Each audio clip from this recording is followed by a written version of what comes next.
सभी खबरों से जुड़ी किसी भी छोटी या बड़ी अपडेट को पाने के लिए सब्सक्राइब करें हमारे चैनल खबरी चौखट को और किसी भी नोटिफिकेशन को पाने के लिए बेल आइकन को दबाना न भूलें, क्योंकि हम रखते हैं चप्पे चप्पे पर नजर। एक साथ एक ही परिवार के सभी 11 लोगों की आत्महत्या ने साल 2018 में देश ही नहीं दुनिया भर के लोगों को दहला कर रख दिया था। दरअसल बुराड़ी आत्महत्या कांड के नाम से लोगों के दिलों में बसे इस कांड ने दुनिया भर की मीडिया में अपनी जगह बनाई थी। इस मामले की जांच 3 साल तक चली, फिर इसमें पुलिस ने क्लोजर रिपोर्ट दाखिल कर दी। अब ये मामला फिर से चर्चा में आ गया है क्योंकि OTT platform Disney plus Hotstar पर इसी केस पर एक वेब सीरीज रिलीज हुई है। ऐसे में आइए बताते हैं कि ये मामला आखिरकार था क्या। दरअसल पुलिस ने 3 साल की कार्रवाई के बाद भले इस मामले की तफ्तीश बंद कर दी, लेकिन बुराड़ी के लोगों और खास तौर से यहाँ चुंडावत परिवार का घर है, उसके आस पड़ोस में लोगों के लिए ये केस आज भी एक पहेली है। दरअसल दिल्ली पुलिस की जांच में खुलासे के बावजूद इतने सवाल हैं कि शायद ही कभी लोग बुराड़ी में 11 लोगों की मौत का सही राज सामने आ सके। ये तो तय है कि 11 लोगों ने सुसाइड ही किया था, लेकिन क्यों? इस सवाल से पर्दा शायद ही कभी उठे। दरअसल परिवार ने ललित की अगुवाई में अनुसंधान करने की ठानी, लेकिन हो गया हादसा।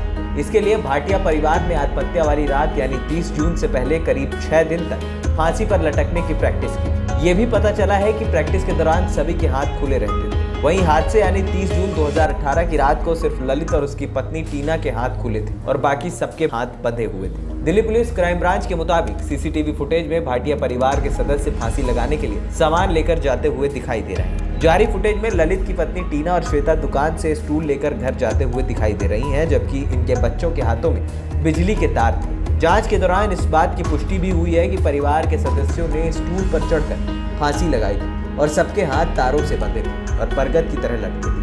वहीं एक वरिष्ठ पुलिस अधिकारी ने बताया था कि ललित की पत्नी टीना और भूपेंद्र की पत्नी श्वेता दुकान से स्टूल खरीद कर लाई थी। ये सब सीसीटीवी फुटेज में कैद हुआ था। ये फुटेज घटना यानी 30 जून की रात करीब 10:04 का है। फुटेज में घर के दोनों बच्चे बिजली के तार लेकर आते हुए दिखाई दे रहे हैं। क्राइम ब्रांच की टीम ने 29 जून की सुबह से देर रात तक ललित के घर के पड़ोस और आसपास में रहने वाली कई महिलाओं और पुरुषों से मरने वाले सभी 11 के स्वभाव के बारे में विस्तृत पूछताछ की। क्राइम ब्रांच की टीम 30 जून को जब बुराड़ी के संत नगर की गली नंबर 2 में जाकर जाँच की तो 4 सीसीटीवी कैमरे लगे हुए पाए गए थे। एक कैमरा मंदिर के पास, एक ललित के मकान के सामने, एक उसकी दुकान के सामने और एक गली के अंतिम छोर पर मिला। चारों कैमरे की फुटेज की जांच करने पर क्राइम ब्रांच को सनसनीखेज जानकारी मिली थी। दुकान के कर्मचारी सुनील से पूछताछ करने पर उसने 4 स्टूल खरीदने की पुष्टि कर दी थी। इससे साबित हो रहा है कि फंदे पर लटकने की योजना सभी ने सामूहिक रूप से पहले ही बना ली। आशंका है कि किसी स्टूल पर एक व्यक्ति तो किसी पर 2 लोगों ने मिलकर इस्तेमाल किया।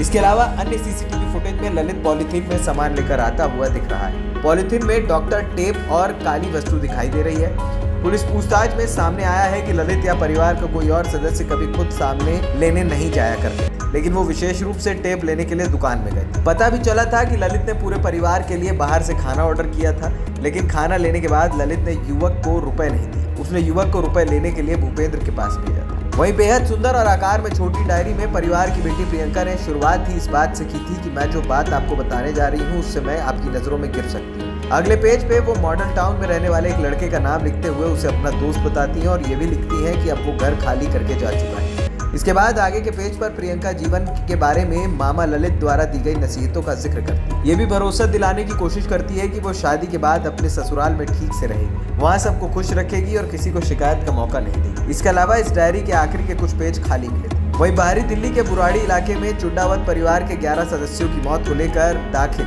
दिल्ली पुलिस ने अपनी क्लोजर रिपोर्ट में कहा है कि इसमें किसी तरीके की गड़बड़ी का पता नहीं चला और मौतें एक पारिवारिक आत्महत्या समझौते का परिणाम। बता दें कि दिल्ली पुलिस 11 लोगों की मौत के मामले में हत्या का मामला दर्ज किया था, लेकिन 3 साल की जांच में निष्कर्ष निकाला कि एक आत्मघाती समझौते का मामला था। खबरी चौखट की रिपोर्ट।